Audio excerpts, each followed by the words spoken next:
श्रीमद् भागवतम स्कंध 1 सृष्टि अध्याय 13 धृतराष्ट्र द्वारा गृह त्याग। श्री सूत गोस्वामी ने कहा, तीर्थयात्रा करते समय विदुर को महान ऋषि मैत्रेय से स्वयं की आत्मा के परम ध्येय की जानकारी प्राप्त हुई और उसके बाद वे हस्तिनापुर लौट आए। उन्होंने इस विषय में इच्छानुसार पारंगतता प्राप्त कर ली। विविध प्रश्न पूछकर तथा भगवान श्री कृष्ण की दिव्य प्रेममयी सेवा में स्थिर हो जाने के पश्चात विदुर ने मैत्रेय मुनि से प्रश्न करना छोड़ दिया। जब उन्होंने देखा कि विदुर राजमहल में वापस लौट आए हैं, तो महाराजा युधिष्ठिर, उनके छोटे भाई धृतराष्ट्र, सात्यकी, संजय, कृपाचार्य, कुंती, गैंगधारी, द्रौपदी, सुभद्रा, उत्तरा, कृपि, कौरवों की अन्य पत्नियां और अपने अपने बच्चों के साथ स्त्रियां सभी अत्यधिक खुशी से उनके पास तेजी से बढ़े। ऐसा लगा मानो उन्होंने बहुत लंबे समय के बाद अपनी चेतना फिर से प्राप्त कर ली हो। असीम हर्ष के साथ वे सभी संतों के पास पहुंचे, मानो उनके शरीर में दोबारा प्राणों का संचार हुआ हो। उन्होंने एक दूसरे को प्रणाम किया और गले मिलते हुए स्वागत किया। चिंता और लंबे समय तक अलग रहने के कारण वे सभी प्यार के वशीभूत होकर रोने लगे।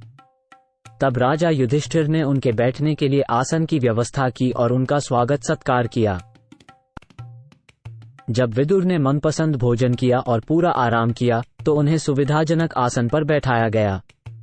तब राजा ने उनसे बात करना शुरू किया और वहां उपस्थित सभी लोग सुनने लगे। महाराज युधिष्ठिर बोले, हे मामा, क्या आपको याद है कि आपने किस प्रकार हमारा और हमारी माता का प्रत्येक आपदा से रक्षण किया है? हमारे प्रति आपका पक्षपात पक्षियों के पंखों के समान हमें जहर पीने और आग में जलने से बचाया है। पृथ्वी पर अपने प्रवास के दौरान आपने अपने जीवनयापन का निर्वाह कैसे किया? आपने किन पुण्य स्थलों एवं तीर्थ स्थलों पर अपनी सेवाएं अर्पित की? हे प्रभु, आपके जैसे भक्त साक्षात धरती पर देवता हैं। आपके हृदय में भगवान का निवास है, इसलिए आप जिस स्थान पर जाते हैं वो तीर्थ स्थान बन जाता है। चाचा जी, आपने द्वारका के भी दर्शन किए होंगे। उस पवित्र स्थान में हमारे मित्र और शुभचिंतक यदुवंशी रहते हैं। वो भगवान श्री कृष्ण की सेवा में हमेशा तत्पर रहते हैं। आप उनकी मुलाकात जरूर की होगी या उनके बारे में सुना होगा। वो अपने घरों में सुखपूर्वक रह रहे हैं ना? महाराज युधिष्ठिर द्वारा इस तरह पूछे जाने पर महात्मा विदुर ने उनको वो सब कुछ बता दिया जिसका उन्होंने निजी रूप से अनुभव किया था। केवल यदुवंश के नाश के बारे में उन्होंने कुछ नहीं बताया। करुणा के सागर महात्मा विदुर पांडवों को कभी भी दुखी नहीं देख सकते थे। इसीलिए उन्होंने इस अप्रिय और असहनीय घटना का खुलासा नहीं किया, क्योंकि आपदाएं तो अपने आप ही आती हैं। इस प्रकार अपने कुटुंबियों द्वारा देवतुल्य मान्यता प्राप्त महात्मा विदुर वहां कुछ काल तक अपने सबसे बड़े भाई की मनोदशा को शुद्ध बनाने और इस तरह से बाकी सभी लोगों को सुख पहुंचाने के निमित्त वहीं रहते रहे। जब तक मंडूक मुनि के शाप के कारण विदुर शूद्र के शरीर में रहे, तब तक पाप करने वालों को दंडित करने के लिए यमराज के पद पर अरमा नियुक्त रहे। अपने राज्य को पुनः पाकर और एक ऐसे पौत्र के जन्म के साक्षी बनकर जो उनके परिवार की गौरवशाली परंपरा को आगे बढ़ाने में सक्षम था, महाराजा युधिष्ठिर ने अपने छोटे भाइयों के सहयोग से शांतिपूर्वक शासन किया और असामान्य समृद्धि का उपभोग किया। उनके छोटे भाई कुशल प्रशासक थे। जो व्यक्ति पारिवारिक मामलों में अत्यधिक लिप्त रहते हैं और उन विचारों में ही उलझे रह जाते हैं, वे अनजाने में ही असीम और शाश्वत समय के चक्र में फंस जाते हैं। महात्मा विदुर सब जानते थे, इसलिए उन्होंने धृतराष्ट्र को बुलाकर कहा, हे राजा, कृपया यहाँ से जल्दी बाहर निकल चलो। बिना समय गंवाए जरा देखो कैसे डर ने तुम्हें जकड़ लिया है।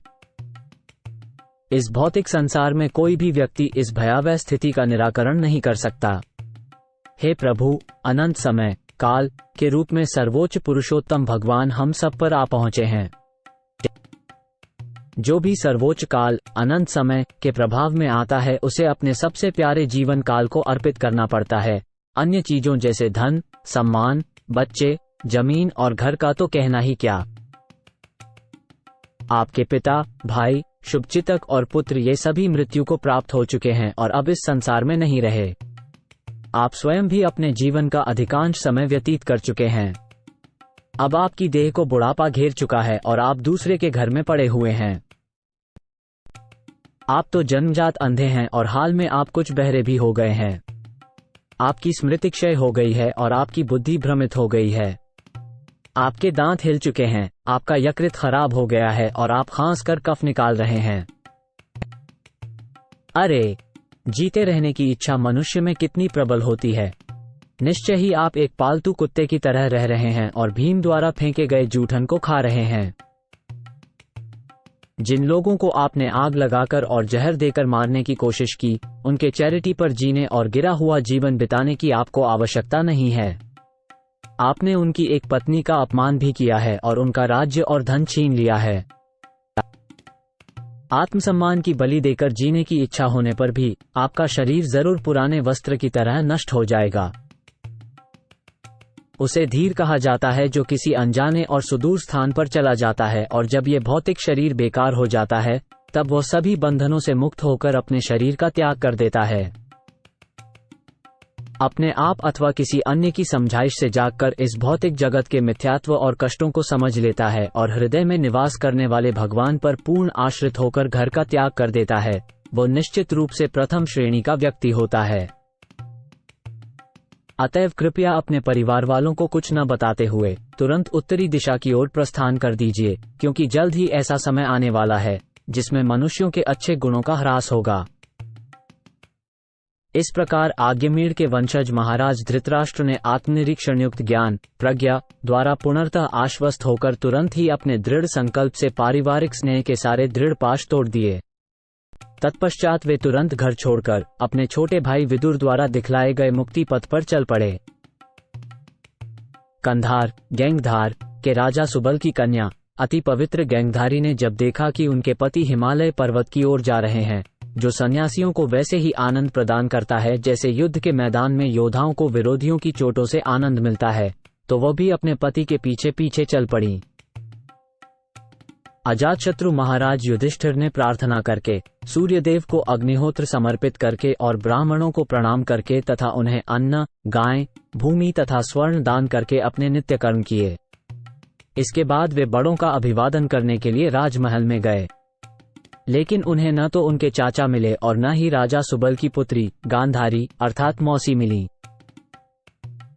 चिंतित महाराज युधिष्ठिर ने संजय की ओर मुड़ते हुए पूछा, जो पास में ही बैठे थे, हे संजय, हमारे वृद्ध और अंधे चाचा कहाँ हैं?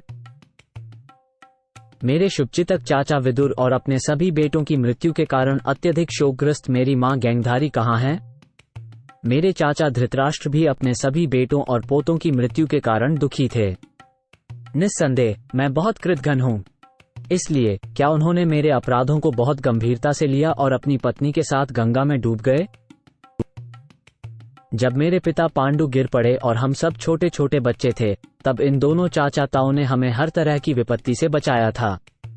वे हमेशा हमारे अच्छे शुभचिंतक रहे हैं। अफसोस वे यहाँ से कहाँ चले गए?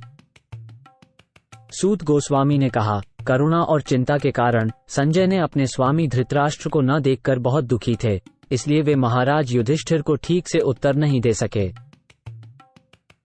पहले उन्होंने अपनी बुद्धि से मन को शांत किया, फिर आंसू पोंछते हुए और अपने स्वामी धृतराष्ट्र के चरणों का ध्यान करते हुए उन्होंने महाराज युधिष्ठिर को उत्तर देना प्रारंभ किया।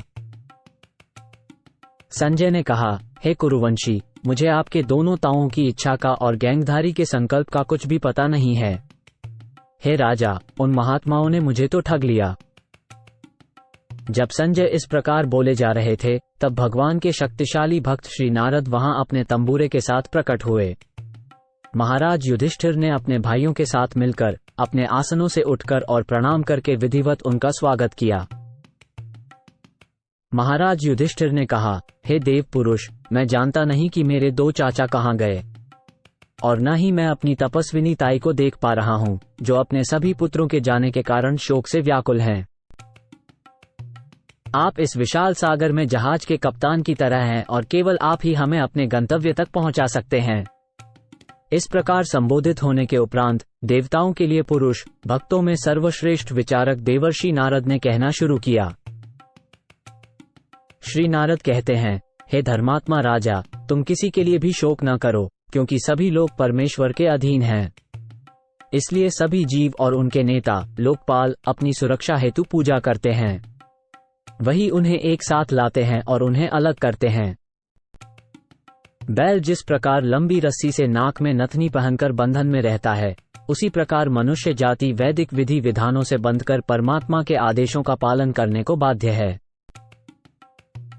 जैसे एक खिलाड़ी अपनी मर्जी के अनुसार खिलौनों को सजाता और उनसे खेलता है, उसी तरह भगवान की परम इच्छा मनुष्यों को इकट्ठा करती है और उन्हें अलग भी करती है। हे राजन, हर स्थिति में, चाहे आप आत्मा को शाश्वत मानते हों या भौतिक शरीर को विनाशकारी, या हर चीज को अवैयक्तिक परम सत्य में मौजूद मानते हों या हर चीज को पदार्थ और आत्मा का एक अनिर्वचनीय संयोजन मानते हों, अलगाव की भावनाएं केवल भ्रमपूर्ण लगाव के कारण होती हैं और कुछ नहीं। अतः अज्ञानता के कारण आत्मा के बारे में अपनी चिंता छोड़ दो। अब तुम ये सोच रहे हो कि वे असहाय जीव तुम्हारे बिना कैसे रहेंगे। 5 तत्वों से बनाया ये भौतिक शरीर पहले से ही हमेशा मौजूद समय, कर्म और प्रकृति के गुणों के नियंत्रण में है। तो फिर ये दूसरों की रक्षा कैसे कर सकता है, जबकि ये खुद ही सांप के मुंह में फंसा हुआ है। बिना हाथ वालों के लिए हाथ वाले शिकार के समान हैं, बिना पैर वालों के लिए 4 पैर वाले शिकार के समान हैं। कमजोर लोगों का भोजन मजबूत लोग होते हैं और सामान्य नियम यह है कि एक जीव दूसरे जीव का भोजन है। अतः हे राजन, तुम्हें एकमात्र परमेश्वर की शरण लेनी चाहिए, जो अद्वितीय हैं और जो विभिन्न शक्तियों से साक्षात प्रकट होते हैं और भीतर तथा बाहर दोनों में हैं। वे ही पूर्ण पुरुषोत्तम भगवान श्री कृष्ण सर्वनाशी काल के रूप में अब संसार से द्वेषी लोगों का सर्वनाश करने के लिए पृथ्वी पर अवतरित हुए हैं। भगवान ने देवताओं की सहायता करने की अपनी जिम्मेदारी पूरी कर ली है और अब वे बाकी कामों का इंतजार कर रहे हैं। देवराज इंद्र, तुम और अन्य देवता जब तक भी चाहो भगवान की उपस्थिति में रह सकते हो, क्योंकि अब भगवान संसार के बीच रह रहे हैं। राजन, आपके चाचा धृतराष्ट्र, उनके भाई विदुर और उनकी पत्नी गांधारी हिमालय के दक्षिणी भाग में स्थित महान ऋषियों के आश्रमों की ओर रवाना हो गए हैं।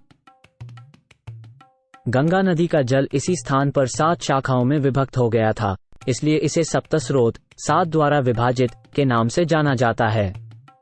ऐसा 7 महान ऋषियों को प्रसन्न करने के लिए किया गया था।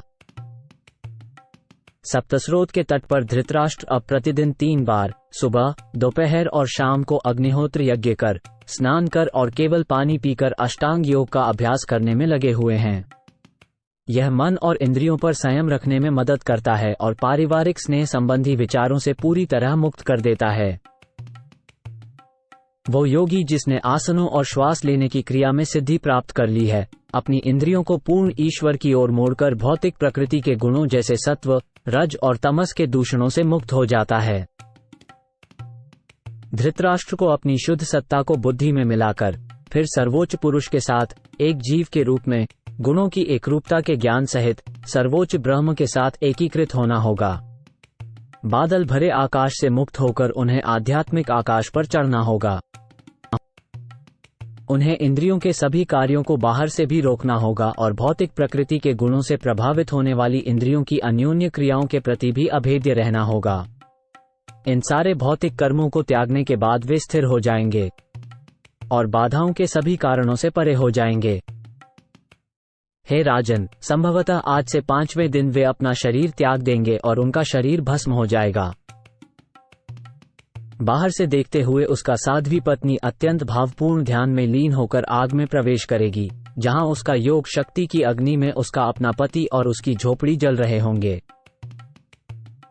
विदुर हर्ष और शोक से व्याप्त होकर उस पवित्र तीर्थस्थल को छोड़ देंगे। ऐसा कहकर महर्षि नारद अपनी वीणा के साथ अंतरिक्ष में उड़ चले। युधिष्ठिर ने उनके उपदेश को हृदय में रखा, जिससे वे सभी शोकों से मुक्त हो गए।